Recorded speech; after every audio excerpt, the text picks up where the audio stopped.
চলো চলো দেখি চলো আগে বিধানসভা নিয়ে যাও তারপরে হ্যাঁ আগে ছেলের চাকরির জন্য ব্যারাকপুরের শিউলি পঞ্চায়েতের ৪ নম্বর ওয়ার্ডের সদস্যার স্বামী তথা তৃণমূল নেতাকে দিয়েছিলেন টাকা। চাকরি হয়নি, তাই টাকা ফেরত চাইতে গিয়েছিলেন বৃদ্ধা, কিন্তু টাকা মেলা তো দূরের কথা, ওই বৃদ্ধাকে বেধড়ক মারধর করা হয় বলে অভিযোগ। গুরুতর জখম বৃদ্ধা, হাসপাতালে ভর্তি। একটা চাকরির জন্য শহীদুল গাজীকে আমার মা ৫,০০০ টাকা দিয়েছে, ঠিক আছে, অনেকদিন আগে।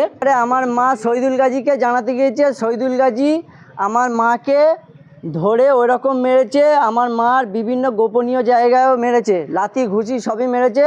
আমার মা আইসিইউমে ভর্তি, ওর মাও এসে ঝাঁটার বাড়ি মেরেছে, ওর মা পেটে লাথি ঘুষি সব মেরেছে। ওনাকে এইভাবে মারা হয়েছে, আমরা কোনো রকমভাবেই মেনে নিতে পারছি না। আজ আমার শাশুড়িকে মেরেছে, কালকে আমরা বৌমা হই, আমাদের ওখান থেকে যাওয়া আসা আমাদের নিরাপদ হয়ে যাচ্ছে। আমরা এর প্রশাসনের কাছে মানে কড়াভাবে আইন মতো আমরা বিচার চাই। বৃদ্ধাকে মারধরের ঘটনা নিন্দনীয় বলছেন ৭ নম্বর ওয়ার্ডের তৃণমূল সদস্য। আমাদের দল থেকে তো এই ধরনের কোনো কাউকে বার্তা দেবে না, কোনো মহিলাকে হাত দেওয়া উচিত নয়। এটা শুনে আমার খুব খারাপ লেগেছে, যেহেতু আমারই ওয়ার্ডের এক মহিলাকে গায়ে হাত দিয়েছে। এতে আমি খুব দুঃখিত যে ওরা এই বাজে কাজটা করেছে। দল কখনোই এই ধরনের কাজ সমর্থন করে না, অন্যায় করলে আইন অনুযায়ী ব্যবস্থা নেওয়া হবে, আশ্বাস পঞ্চায়েত প্রধানের। তবে যদি কোনো মহিলা গায়ে হাত দেয়, এটা ভারী অন্যায় কাজ হয়েছে এবং তার আইনত ব্যবস্থা যেন সব গভর্নমেন্ট নেবে এবং আমার পার্টি সিদ্ধান্ত করবে যেটা করায়। এখন অ্যারেস্ট হয়নি, অ্যারেস্টের ব্যাপারটা প্রশাসনের ব্যাপার। রাজ্যে আইনের শাসন নেই, তাই সর্বত্রই দুষ্কৃতীদের দাপট, অভিযোগ বিজেপির।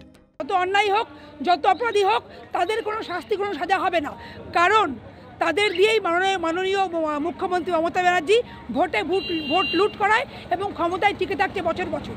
সেই জন্য তারা জানে যে যত অন্যায় অপরাধী করি আমাদের কোনো শাস্তি নেই, কোনো সাজা নেই, কারণ পশ্চিমবঙ্গের ল অ্যান্ড অর্ডার সম্পূর্ণভাবে ধ্বংস হয়েছে। মোহনপুর থানায় অভিযোগ দায়ের করেছে আক্রান্ত বৃদ্ধার পরিবার। ঘটনার পরই পালিয়ে গিয়েছে অভিযুক্ত শহীদুল ও পঞ্চায়েত সদস্যার স্ত্রী। ঘটনায় তদন্ত শুরু করেছে পুলিশ।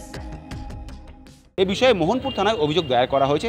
মোহনপুর থানা পুলিশ অভিযুক্তদের গ্রেপ্তার করে কঠোর শাস্তি দিতে পারে কিনা, নাকি শাসক দলে ঘনিষ্ঠ হওয়ায় পুলিশের হাত থেকে ছাড় পেয়ে যায় কিনা, সেটাই এখন দেখার। ব্যারাকপুর থেকে দেবপ্রিয় সরকার, NKTV বাংলা।